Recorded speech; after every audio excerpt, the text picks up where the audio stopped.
Hey guys!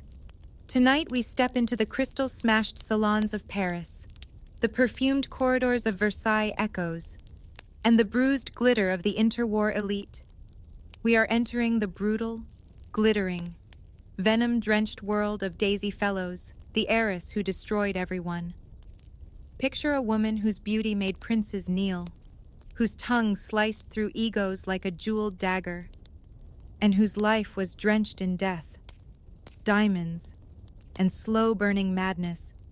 She didn't just live through scandals, she engineered them. She weaponized charm, and she walked barefoot across the wreckage she left behind, smiling. If you enjoy fascinating stories about historical figures and their lives, don't forget to hit the like button and subscribe to the channel so you won't miss any new videos every week. My channel focuses on figures from the 19th and 20th centuries, but will also explore interesting stories from all periods of history. Subscribe now and join me on this historical journey. Let me know where you're watching from and what time it is right now in the comments. Let's get started. She came into the world surrounded by more money than most people could imagine. Born on April 29, 1890, Marguerite Séverine Philippine Decazes de Glucksberg, soon to be known as Daisy, wasn't just born with a silver spoon. She was born with a diamond-encrusted dagger in one hand and a bottle of poison in the other. Her bloodline was a cocktail of royal whispers and banking empires. On her mother's side, the singer's sewing machine fortune, a reservoir of American money so vast it drowned entire generations in luxury. On her father's side, French nobility that prided itself on ancient power, reputation, and cold-blooded restraint. From day one, Daisy was both too much and not enough. The opulence of her cradle masked the rot beneath. Her mother, Isabelle Blanche Singer, the tragic granddaughter of Isaac Singer himself, was already drowning in her own personal despair. Some called her unstable, others whispered madness.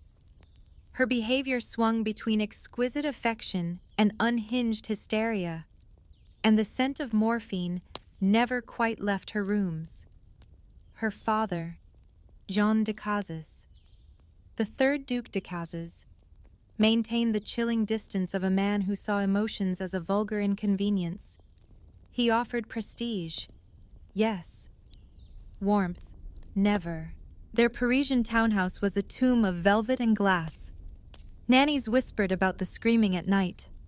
Footmen learned to vanish when her mother collapsed on the chaise, speaking to people who weren't there. And Daisy, small, sharp-eyed, already watching, learned that love was both dangerous and temporary.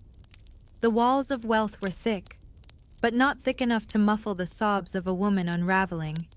By the time Daisy was 6, the family had already suffered a public disgrace. Her mother was institutionalized. The press called it melancholia, but everyone knew it was madness, violent, erratic, and inherited. The little girl with platinum curls and bottomless blue eyes was packed off to relatives, English finishing schools, Swiss boarding houses, anywhere but home. But Daisy was not a child to be pitied.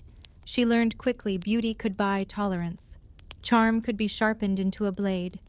In dormitories and salons, she smiled with her mouth while measuring every word. She grew up cloaked in tailored silence, always dressed to wound, always alert for betrayal. It wasn't affection she craved, it was dominance. If no one would love her, they would fear her instead. By her late teens, Daisy had already figured out the game. She knew what society valued in women: beauty, mystery, obedience, novelty. She gave them all of that, but poisoned. She let her smile last half a second too long. She draped herself in couture that looked like armor. And above all, she never allowed anyone to see her sweat. Even as the rumors began to swirl that her mother had slit her own throat while committed, that Daisy had inherited the madness but contained it behind her fashion and poise, she leaned into the spectacle. Madness made her mythic. The world around her, meanwhile, was heaving. The Belle Époque was breaking under the pressure of modernity. The First World War loomed like a shadow at the end of a candlelit corridor. But Daisy didn't flinch. If the world was going to burn, she'd light the match herself. At 19, she married Prince Jean de Broglie, an aristocrat with an impeccable name and little else. It was a merger, not a romance. Jean offered pedigree. Daisy offered cash and spectacle. The wedding, held in 1910, was a blinding affair of tiaras and tabloid headlines. But behind closed doors, the match was a farce. Jean was distant, consumed by his own pursuits. Daisy was cold, calculating, and increasingly volatile. They had 3 daughters, one of whom would later die by suicide, a wound that would echo through Daisy's life like a curse.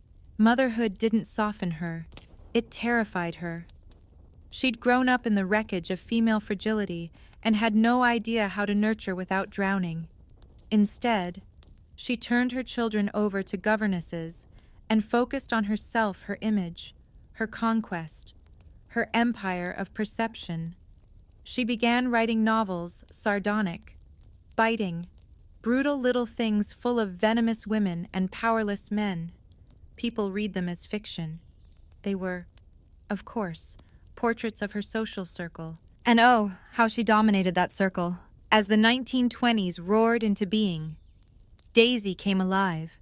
She became the queen of the interwar fashion set, a muse to couturiers like Elsa Schiaparelli, and a terror to anyone with weak skin.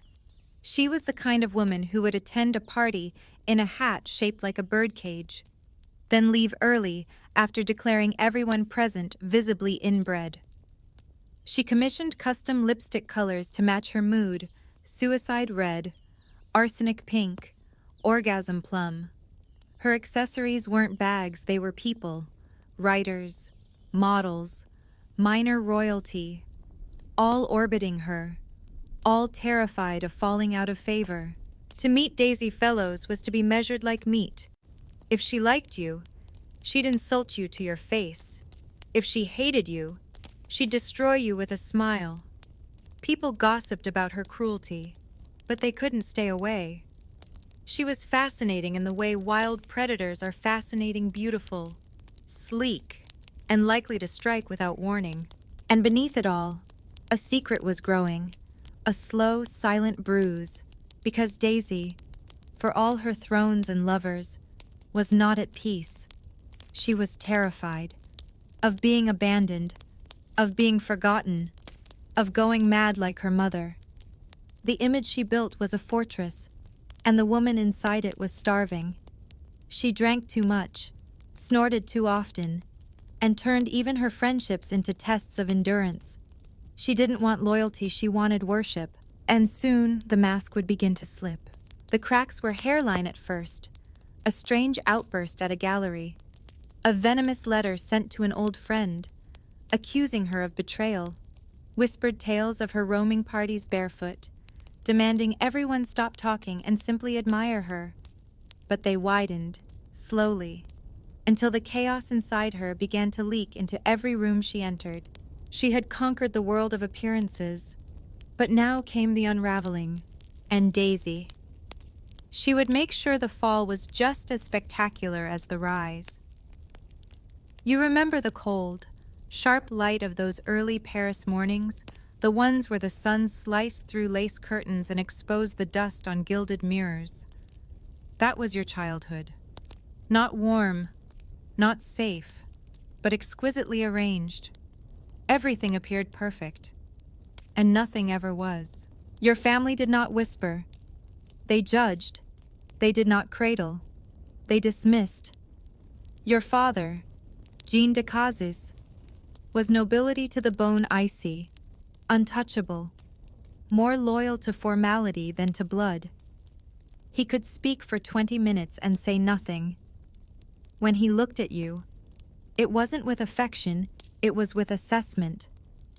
Did you walk properly? Were your manners precise? Was your expression composed? He saw you, not as his daughter, but as an heirloom to polish and parade.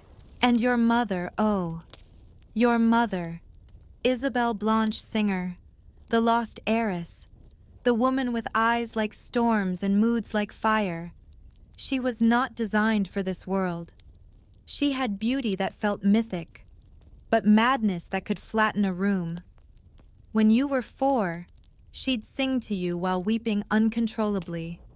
At 5, she locked herself in her room for 3 days straight, convinced demons were inside her mirrors. By 6, you'd learned not to knock. She was the daughter of Paris Singer, yes, of those singers, the family that could sew the world together and tear it apart just as easily. But money did not save Isabel. It only gilded her cage. Her breakdowns became public spectacle. Guests were told she had delicate nerves, but everyone knew the truth. She was drowning, and one day, she didn't come back. She was institutionalized while you were still small enough to believe she might get better. But children grow fast when they're abandoned. You stopped hoping and started watching. You watched how adults lied, how they smiled with their mouths but not their eyes, how they wore silk over bruises and perfume over rot. You learned early that suffering wasn't to be pitied. It was to be disguised. They sent you to live with relatives, pale women in black who smelled like powder and regret. They tutted at your posture, straightened your bows, and whispered about your mother behind pressed gloves. No one told you why she screamed, or why she had to be locked away. Just that it was better this way, cleaner. You felt it even then. You were not like other girls. You were sharp where they were soft. You did not cry. You studied. You dissected. You watched how the world adored beauty but punished vulnerability. So you decided never to be vulnerable again.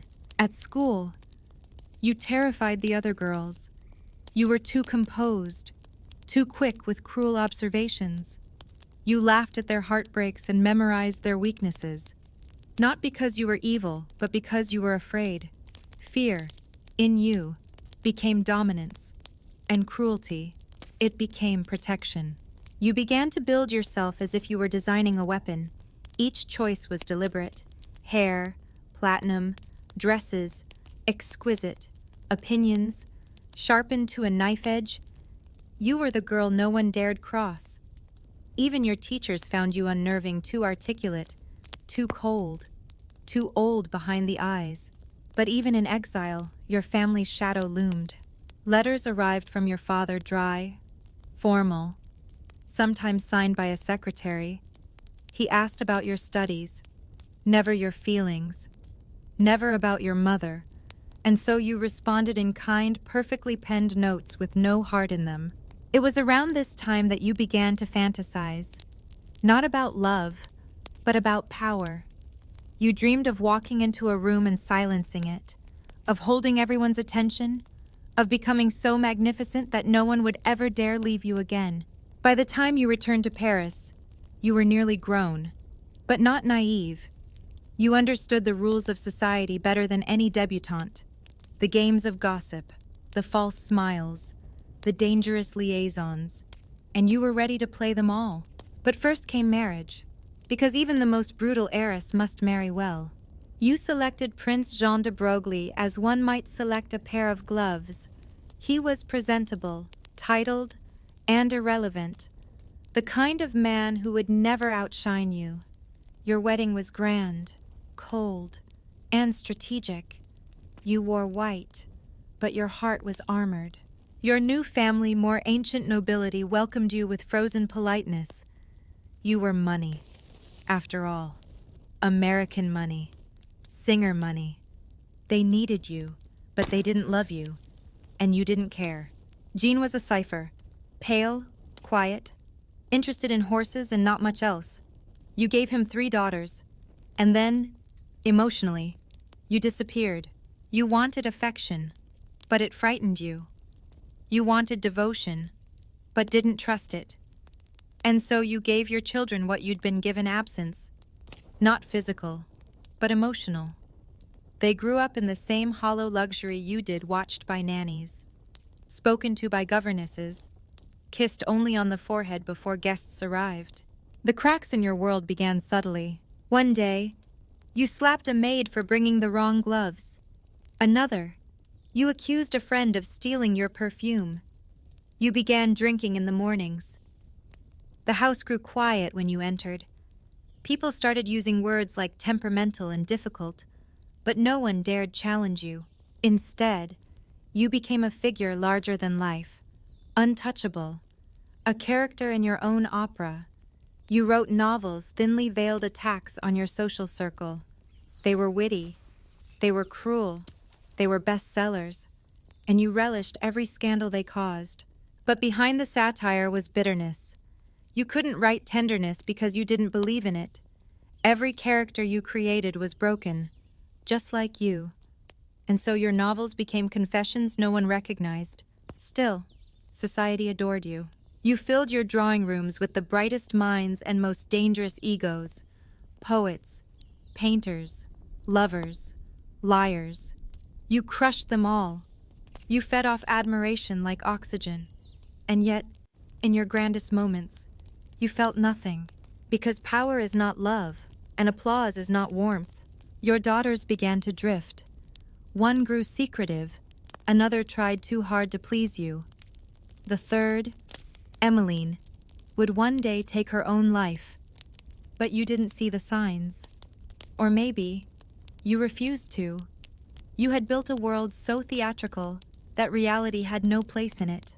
And always, always the memory of your mother lingered, her voice, soft and sobbing in the dark, her reflection, fractured in glass, her hands, reaching for a daughter who would not come closer. Were you becoming her? Sometimes, in quiet moments, you thought so. You saw flashes of rage, of confusion, of despair that made no sense. But then you would powder your face, arrange your jewels, and laugh it away. No one would ever call you mad. They'd call you magnificent. But the cost of magnificence is isolation. And the child who once begged for love was now a woman who devoured everyone who dared try. The family you came from had collapsed under its own silence. And now, the family you had built was doing the same. But you wouldn't look down, not yet. You still had society to conquer, lovers to seduce, empires to burn. You still had time before the madness claimed you. Didn't you wake up to the sound of nothing. Not silence grandeur, the hush of marble floors under bare feet, the stiff rustle of your own silk robe, the echo of your presence moving through a mansion built for intimidation, not intimacy. You are no longer a girl waiting to be seen. You are the spectacle itself. By the early 1920s, you are more than a name. You are Daisy Fellows. The very syllables drip with scandal and seduction. You've shed the name de Broglie like an old snakeskin kept the daughters, discarded the man. Prince John was neither tender nor cruel, just a faded page in your story. Now, you wear your divorce like an emerald sparkling, daring others to comment. Your next move is surgical. You marry Reginald Fellows, a cousin of Winston Churchill, a banker with impeccable manners and far too much trust. He gives you access to English aristocracy. You give him glittering social suicide in slow motion. Reginald is nothing but a placeholder, a handsome lapdog who knows when to vanish into the woodwork. You never loved him. That was the point. Now you're back in Paris, and Paris is yours. The salons are full of your perfume. The fashion houses hang on your every whim. You are not dressing to impress, you are dressing to dominate. Elsa Schiaparelli becomes your chosen couturière, your artistic assassin. You wear rhinestones shaped like daggers, hats that defy physics, dresses that suggest you might float rather than walk. Other women wear fashion to fit in. You wear it to erase them. And they let you, because even in a room full of duchesses, you are the most dangerous person present. You understand that visibility is power. So you host parties that border on psychological warfare. You throw a masquerade where everyone is required to come as their worst fear. You commission ice sculptures of people you hate and watch them melt with satisfaction. You serve champagne laced with absinthe and watch the room descend into glorious chaos. You laugh, always a little too loudly. You smile, always a little too late. They call you witty, brilliant, a modern Medusa. But none of them know the cost of your performance. That behind every sharp remark is a child who was once ignored into oblivion. That every outfit is armor. That you cannot stop because stopping would mean admitting you're afraid of becoming invisible. You make enemies like others make tea. There is Pauline de Rothschild, elegant and cool, who dares to match your style. You call her the most beautiful boy in Paris, just loud enough for the papers to hear. She tries to befriend you. You destroy her instead. There is Coco Chanel, who once admired you, then designed for you, then betrayed you. So you humiliate her by dismissing her entire collection in front of the press as the wardrobe of a widow without taste. She never forgives you. You never care. And there are lovers, dozens of them. Men with soft mouths and dangerous pasts. Poets who write sonnets about your cruelty. Artists who paint you nude and terrified. Aristocrats who beg and are denied. You collect them like rare coins. You never let them see you cry. Your love life becomes legend. There's the dashing Duff Cooper, whom you seduce in Venice with nothing but a glance. The married diplomat who lies to his wife just to stand in your shadow. You keep his letters in a drawer and burn them one by one, laughing. There's the scandalous José Antonio Primo de Rivera, the Spanish fascist prince. You don't care about his politics. You care that he's beautiful and doomed. You chase him for the thrill of proximity to destruction. There's even the faint rumor of a woman, a contessa, a single night in Capri, under a storm. You never confirm it. But the glint in your eye says everything. To the outside world, you are untouchable, a goddess with a blood-stained fan. But you are also lonely. You sit up at night in your room at the Hotel de Crillon, staring at your reflection. You wonder if you've built something too big to escape. You wonder if people love you, or just fear what you'll say about them. You wonder what your daughters think. And then you pour another glass of gin and laugh until you forget the question. The press adores you. You are photographed on yachts, in castles, under candelabras. You are written about like a comet brilliant, icy, potentially deadly. And you encourage it. Every public feud, every quote about people with poor taste being the true unfortunates. You are crafting myth, moment by moment. You write more novels, each one nastier than the last. Everyone tries to guess who's who. Everyone guesses correctly. You make no apologies. Apology is weakness. You become the kind of woman who, when asked why she didn't cry at a funeral, replies, "Because the hat I wanted was out of season," and they quote you for decades. You are still married, technically, to Reginald. But it's theater now. He drinks. You drift. He dies quietly in 1953 of throat cancer and disappointment. You barely mourn. You simply buy more diamonds. The 1930s blur with parties and headlines and cruelty delivered with perfect posture. You are there at every opening, every scandal. You're photographed next to surrealists, fascists, exiled royals, and fading actresses. You begin to see yourself in them, these women with desperate eyes and tight smiles, but you never let it show. And then war begins. The lights of Paris dim. The salons fall silent. And suddenly, your kingdom crumbles. The Nazis march into your city like uninvited guests who never planned to leave. You flee to Vichy territory with practiced detachment. You claim neutrality. You are too rich to resist, too visible to fight. But you cannot play the grand hostess in exile. The parties stop. The lovers flee. The letters become cold.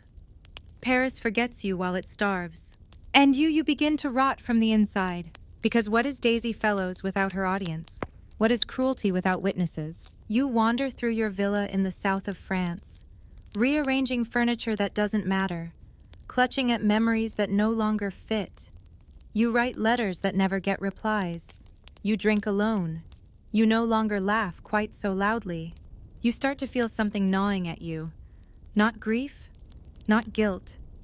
Something deeper, an ache you cannot name, a fear you cannot shake, that it's all gone, that you were only ever real in other people's eyes. But still, you cling to the performance, because without it, who are you? The house is too quiet now. Not the delicious hush of luxury, but the aching silence of things unsaid. Gone are the clinking glasses, the smothered giggles, the electric anticipation that used to trail behind your every entrance. The war stole that.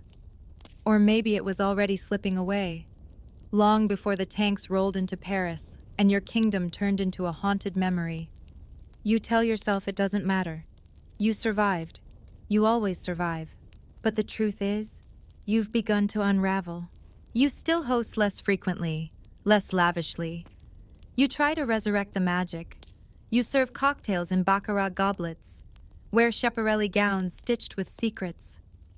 But your guests have changed. The war aged everyone. And worse, it humbled them.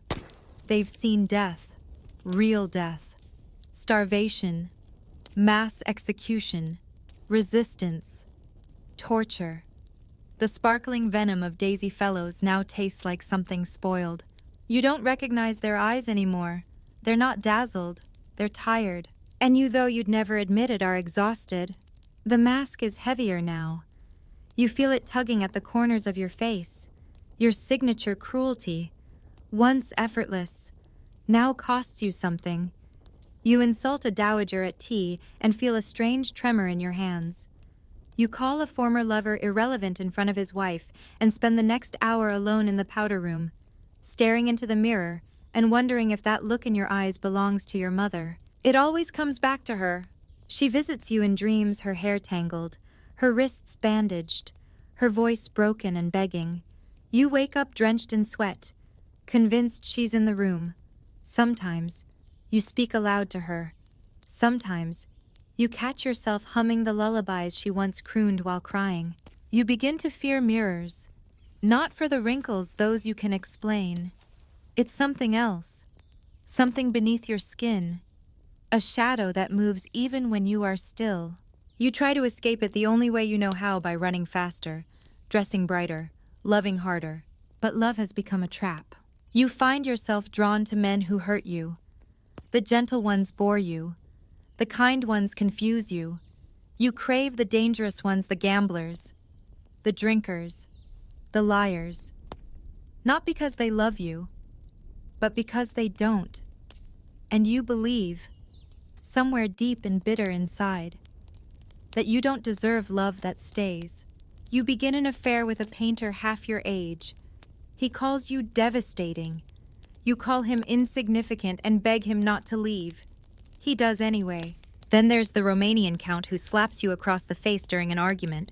You laugh, then bleed, then write him poetry. He disappears with your diamond cufflinks.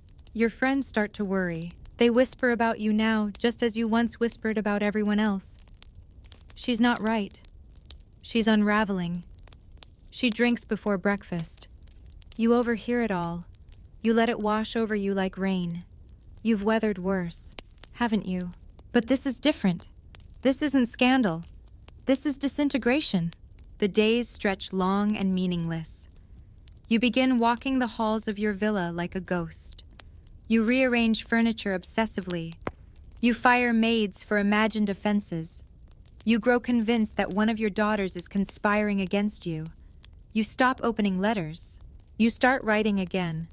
Not novels, but confessions. Pages and pages of unsent letters to your mother, to your dead husband, to your long-lost lovers. They are raw, messy, terrifying. You keep them in a drawer you forget to lock. One day, a housemaid finds them. You scream until your throat goes raw. You fire her on the spot. She leaves in tears, and for a moment, you feel powerful again, but only for a moment. The real breakdown comes quietly. You're at a party in Nice, one of the last glittering ones before the post-war world fully hardens. You walk in wearing a gown made of peacock feathers. You know it's ridiculous. You do it anyway. Heads turn, laughter follows. You smile, thinking they're admiring you. Then you hear it. She's like a parody of herself. It's whispered, soft, almost pitying. But it guts you, because it's true. You excuse yourself. Go outside. Stand barefoot on the cold marble terrace, gripping the edge of the balustrade like it might hold your soul in place. The wind is cruel. You let it whip at your face. You cry, not dramatically, not beautifully. You sob like a child who has just realized she's been left behind. No one comes looking for you. The next day, you pack up and leave the Riviera. You go to Switzerland to a clinic. Quietly, discreetly. The staff are kind. Too kind. You hate them for it. They speak to you like you're made of glass. You scream at one nurse for calling you Madame. You demand to be called Daisy. Nothing else. They diagnose you with emotional exhaustion. You call it boredom, but in the stillness, something begins to shift. You write again. This time, you write truth. Not stylized cruelty, not veiled insults, just truth. You write about the night you found out your daughter Emmeline had taken her own life, how you stood in a hallway for hours, unable to scream, how you touched her childhood dresses, still hanging in a forgotten closet, and wished you had been different.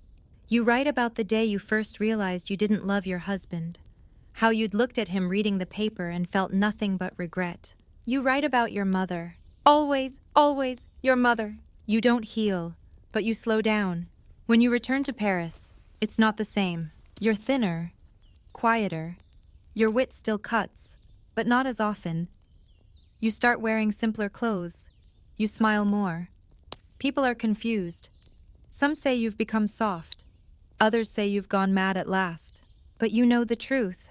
You're tired of performing, and yet it's too late to stop. Society expects you to be Daisy Fellow's ice queen, fashion tyrant, social python, so you slip back into the role. But something is different now. There's a tremor behind the smile, a shadow behind the laughter. You no longer enjoy destroying people. You just don't know how to do anything else. The world has changed. Post-war. Paris is no longer a place for spectacle. The salons are filled with new voices, existentialists, leftists, women who wear trousers and don't care what you think. You are a relic now. Still respected, still feared, but no longer adored. You host fewer parties. When you do, they're quieter. The rooms smaller, the laughter more forced. The loneliness deepens. At night, you take pills to sleep. Not many, just enough to make the silence soft. You start thinking about legacy. What have you left behind? A name, a wardrobe, a trail of ruined friendships. You wonder if anyone ever really knew you, and you begin to fear the answer is no. You sit beneath the chandelier in your Paris apartment, surrounded by portraits of people long dead, and for the first time, you realize how quiet your life has become. The gilded frames stare back at you, mocking you with frozen smiles and painted elegance. You still have the jewels, the gowns, the reputation, but none of it feels real anymore. They say old age brings wisdom. You find it brings memory, and memory, for someone like you, is a cue. The decisions you made rash, cold, thrilling at the time now return to you in whispers at night. You remember how you humiliated Reginald in front of his colleagues, just to see if he'd react. He didn't. He simply swallowed his pride, adjusted his cufflinks, and looked away. You called it weakness. Now you call it endurance. You remember the way you dismissed your daughter's tears, labeling them melodrama. They needed your arms. You gave them tutors. You told yourself you were making them strong. But strength, without love, is just another kind of wound. You chase distraction the only way you know how, through beauty, spectacle, and chaos. But the parties no longer distract you. The new crowd is younger, louder, harder to control. They drink more, care less, and don't know your name. You still attend, wrapped in Chanel and attitude. But you are no longer the storm in the room. You're a myth walking among mortals, and they don't know how to bow. You hate them for it, and you envy them, their freedom, their lack of history, their unscarred hearts. You reach for control in other ways. You begin to meddle in lives. You try to orchestrate a scandal around a rival's daughter, just to feel powerful again. It backfires. You're called petty. You laugh it off publicly, but alone. You grip the edge of your vanity and breathe like someone trying not to scream. The mirror shows a woman still beautiful, but now brittle. You catch yourself studying your own eyes, searching for your mother's madness like a prophecy. And then come the men. Always the men. Younger now. More willing to be bought. You know it's not love. You stopped believing in that long ago. But it's proximity. It's heat. It's proof that you are not yet irrelevant. One is a sculptor sloppy, passionate, poor. He uses your money. You let him. Another is a war veteran with nightmares and a cruel mouth. He hits you once. You hit him back. Then you sleep with him. It's not romance. It's war in bed. And you win. Mostly. You try reinvention. You tell yourself you'll be kinder, softer. You invite your daughters to visit. One comes, stays for a day, leaves early. Another sends a note elegant, cold, unsigned. The third never responds.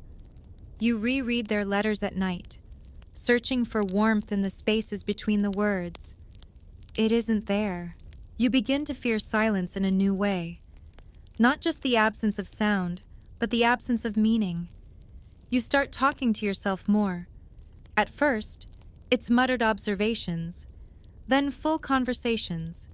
You catch yourself calling out for your mother, for Emmeline, for people you destroyed or drove away. You pretend it's just age. Everyone talks to themselves eventually. But in your chest, a deeper truth throbs you are slipping. You make one more play for attention. A final public insult sharp, brilliant, devastating. You write an essay slashing at a former friend, exposing her affairs, her hypocrisy, her surgery. It goes viral in the 1950s sense. People talk, people gasp, but no one applauds. The world has changed. The cruelty that once made you queen now makes you grotesque. You hear them say it at a party, in a huddle you weren't invited into. She used to be magnificent, past tense. You excuse yourself and go home. You spend your days walking through your house, rearranging vases. You take up reading philosophy, trying to understand yourself through other people's words. Nothing sticks. You try religion for a week. You fire the priest after he tells you suffering might be redemptive. You don't want redemption. You want answers, or at least an explanation. Why did you do it all? The parties, the insults, the calculated cruelty? Was it power survival, or just the only way you knew how to be seen? At night, your dreams are crowded. Faces swirl lovers, enemies, your children, your mother, always your mother. You see her in mirrors, in candlelight, sometimes standing behind you when you turn around too fast. You speak to her. You ask her what she wanted, why she left you, if she sees what you've become. She never answers, just weeps, and then disappears. You begin losing time. An hour here, a day there. You find a letter in your handwriting you don't remember writing. You read your own diary like it was written by someone else. The doctors say it's nothing. Aging. You don't believe them. You've lived too long in your own head not to recognize a descent. And still, you perform. When guests come, you're dazzling. When the press calls, you're biting. But the energy it takes is enormous. You collapse after each act, body trembling, mind screaming. You used to glide through cruelty. Now, it shreds you too. You start to avoid mirrors completely. You begin to hoard letters, notes from old lovers, invitations from balls long past. You organize them obsessively, touch them like talismans, proof that you mattered once, that you were real, that you were more than beautiful and cruel, that you were loved, even if only for a moment. You wonder what people will say when you die. Not she was kind, never that. But will they say she was unforgettable? Will they tell the truth? Will they tell your story? And then you remember you told it first, in novels, in headlines, in lives ruined and rebuilt in your image. You shaped your world like clay. Now the clay is drying, cracking, and you are still here, staring at it, unsure what you built. It starts with silence. Then comes the suffocation. The world you once commanded no longer turns when you walk into a room. The name Daisy Fellows still gets murmured, but with nostalgia now, not fear. You can feel the shift. It's in the way people greet you too politely, the way younger women tilt their heads as if you're a living relic. Once, you made people nervous. Now, you make them vaguely uncomfortable. The great destroyer has become something pitiable, and that more than obscurity, more than aging, is what you cannot bear. You try to resist. You try to summon the old magic. You buy a new couture gown Schiaparelli, custom, shocking pink with dagger sleeves. You wear it to a gala, descending the staircase like royalty returning from exile. But no one gasps. A few politely clap. One young woman dares to call it retro. You laugh like it's a compliment, but your stomach turns to ash. Later that night, you cry in the back seat of your chauffeur's car, silently, with your gloves still on. You start reaching out to people you once pushed away, old friends, ex-lovers, even distant cousins. You pretend it's for nostalgia. They know it's desperation. A few indulge you, most do not. You get polite notes, postcards, occasionally a dinner invitation, but no one brings you up anymore. You are not discussed. You are footnoted. For someone who once breathed in relevance like oxygen, this is annihilation by slow degrees. Your body begins to betray you. You wake up with pains that weren't there the night before. You forget names, dates, entire conversations. You laugh too loudly in public and don't notice the looks. You repeat yourself. You insist your makeup still looks good when it's clearly smudged. Your staff starts to treat you with careful condescension. You fire 3 of them in 1 month, claiming conspiracy. Then you forget who you hired to replace them. One morning, you find yourself walking in circles in your drawing room, unsure what you were looking for. You sit down on a chair and stare at the wall for 2 hours, not asleep, not thinking, just suspended. That terrifies you more than any nightmare, because if your mind goes, what's left? You try one last strategy, reinvention, again. You decide you'll be philanthropic, graceful, a grande dame of quiet dignity. You begin donating to charities. You host a fundraiser for children's hospitals. You give a speech that someone else writes. People clap. You feel nothing.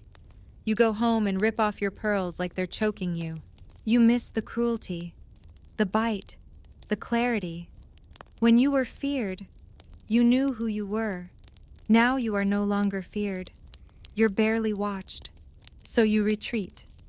Slowly at first. Fewer parties. Fewer dinners. You cancel a portrait sitting. You stop responding to letters. The curtains stay drawn. The mirrors remain covered.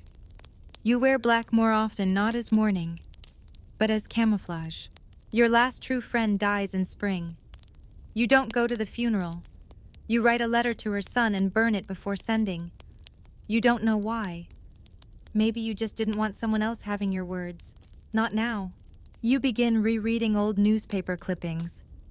Every scandal, every headline. You keep them organized in a leather-bound book with your initials etched in gold. You whisper the phrases aloud, the most dangerous woman in Paris. Her wit slices like a stiletto. Daisy Fellows, society's last empress. You say them like prayers, as if the repetition will conjure your past self.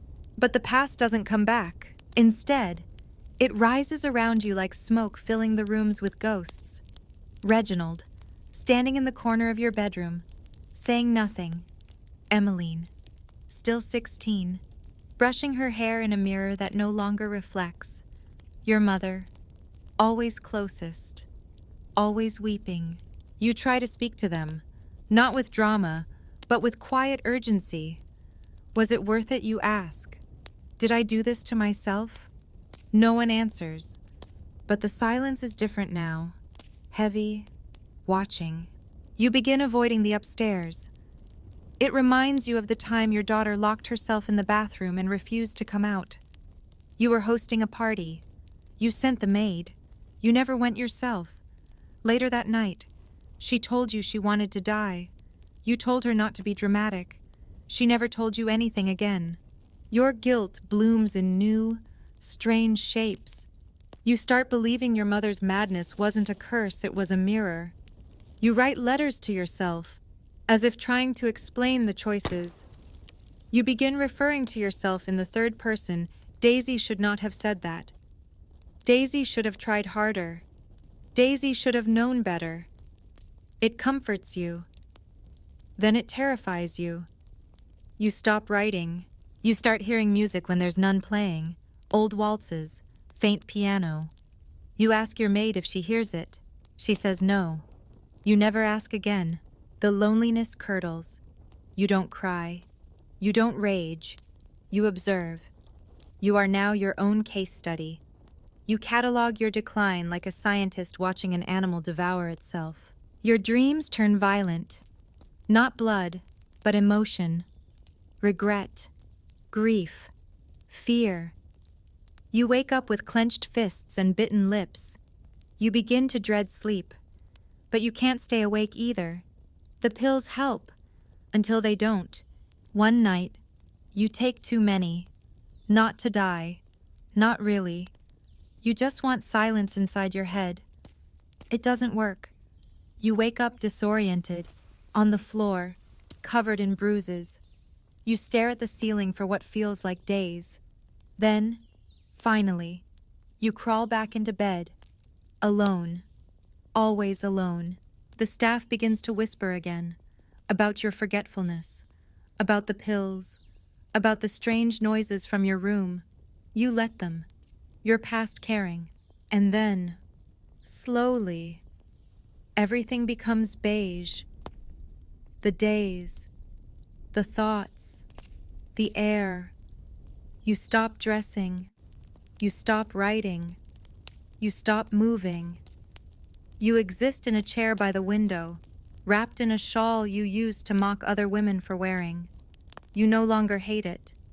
It's warm. Your daughters rarely visit. One sends a letter, carefully phrased. You tear it up without reading. You think about Emmeline every day now. Her face, her silence, her exit, her... You wonder if people die twice. Once when they stop breathing. Once when the world forgets their name. You feel yourself edging closer to both. You think about the time someone asked you what you feared most, and you said, insignificance. You didn't mean it as a joke, but they laughed anyway. You wonder if anyone remembers that, if anyone remembers you. And then one morning, without ceremony, you realize you don't care. The world you built is gone. The people you loved ruined or dead. The legacy you obsessed over reduced to a few brittle newspaper clippings and rumors wrapped in silk. You are no longer the destroyer. You are what's left after the fire. And soon, there will be nothing left at all. You sit by the fire, though you no longer feel warmth. The flame crackles and moves, but its light doesn't reach you. You're not afraid of the dark anymore. You've lived in it for too long. Now, it feels like home.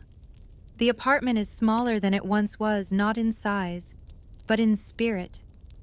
You had rooms filled with laughter, with threats, with perfume and pretense.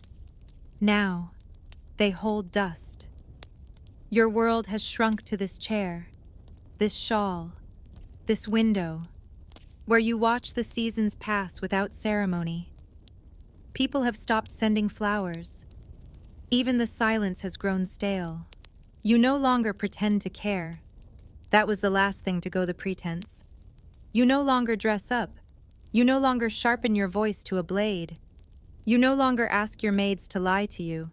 For the first time in your life, you've stopped performing, and it's terrifying. You are not magnificent. You are not scandalous. You are not even cruel. You are just tired. You always believed you'd go out in a blaze, a burst of color, something worthy of your myth. But this isn't a blaze. It's a flicker, a slow dimming. The years have stolen your appetite for spectacle, but not your hunger for understanding. You've spent your life watching others, dissecting them, mastering them, but now, all that remains is the brutal clarity of watching yourself.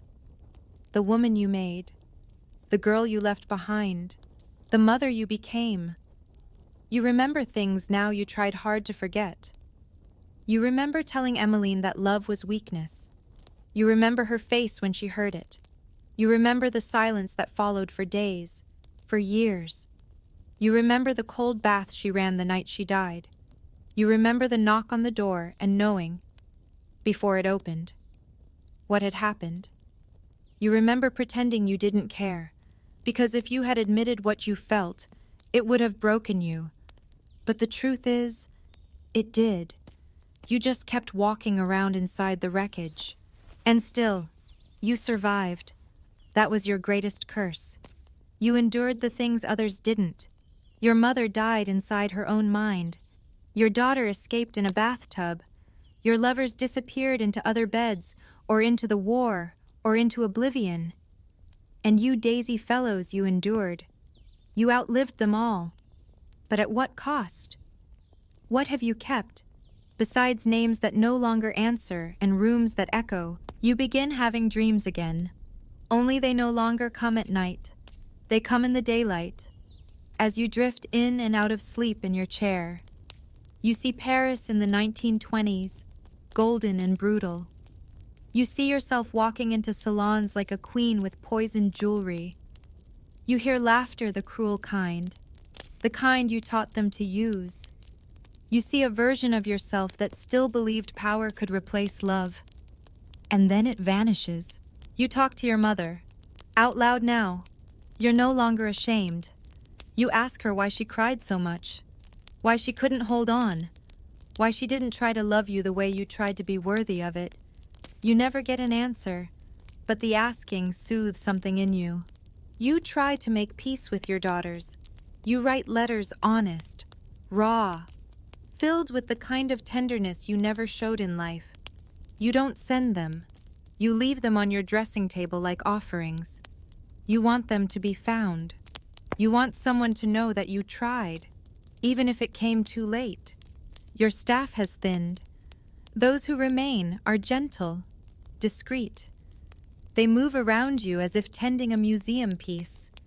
They bring you tea, turn the pages of your books, adjust your pillows, but never speak unless spoken to. You prefer it this way. You've said enough in your life. You don't have many words left. You stop reading newspapers. The world outside no longer concerns you. You don't care who's marrying whom, who's falling, who's rising. You once believed that knowing everyone's secrets gave you control. Now you see it for what it was, a fortress built on fear. You don't need the fortress anymore. There's no one left to impress or to frighten. Your dreams become softer, less violent. You dream of gardens, of walking barefoot on grass, something you never allowed yourself in life. You dream of Emmeline brushing her hair, turning to look at you and smiling not with forgiveness, but with recognition. You wake with tears in your eyes, not the bitter kind, the quiet kind, like rain, not storms. One afternoon, You feel something shift. Not pain, not fear, just a loosening. As if your body is finally ready to let go of everything it's been holding for decades. The regret, the rage, the image. You don't panic. You simply close your eyes and let it pass. You begin giving things away. Jewelry, letters, first editions. You ask your maid to send a bracelet to one of your granddaughters. You don't explain why. She'll understand. Or she won't. It no longer matters. What matters is that you've begun to release. You look in the mirror one last time. You see your mother's eyes, your daughter's mouth, your own face, unpainted, unguarded, fully yours. You nod at the reflection, not out of vanity, out of recognition. This is who you were, not the parties, not the scandals. This. You lie in bed that evening, and the world outside goes on as it always has cars. Wind, the faint hum of life. You let it. You close your eyes.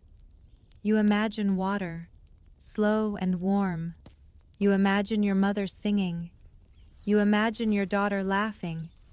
You imagine a version of yourself, somewhere, barefoot on grass. Finally, at peace. And for the first time in decades, you feel no need to be remembered, only to rest. The days dissolve. You no longer measure time by clocks or calendars. You measure it by light, how it enters your bedroom at dawn, soft and golden, and how it leaves again in the cold blue hush of dusk.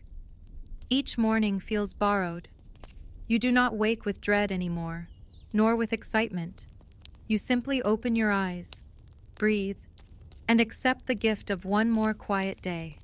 You eat less, speak less, think less. The mind that once darted like a blade through every conversation has grown still, not dulled, refined, like a sharp object at rest. You've stopped pretending. There is no one left to impress. Your enemies are dead or forgotten. Your lovers have become smoke, their names slipping from your mind like petals. The daughters you once alienated live far away, live separate from yours, live shaped by the vacuum you created. You no longer blame them for the distance. You do not reach for them either. That part of you, the part that still sought absolution, has fallen silent. You sit in your chair, hands folded, eyes distant, and you feel strangely whole. Your house has become your sanctuary. You once filled it with noise parties, arguments, scandals polished into legend. Now, it breathes with softness. The servants are quiet, gentle, knowing.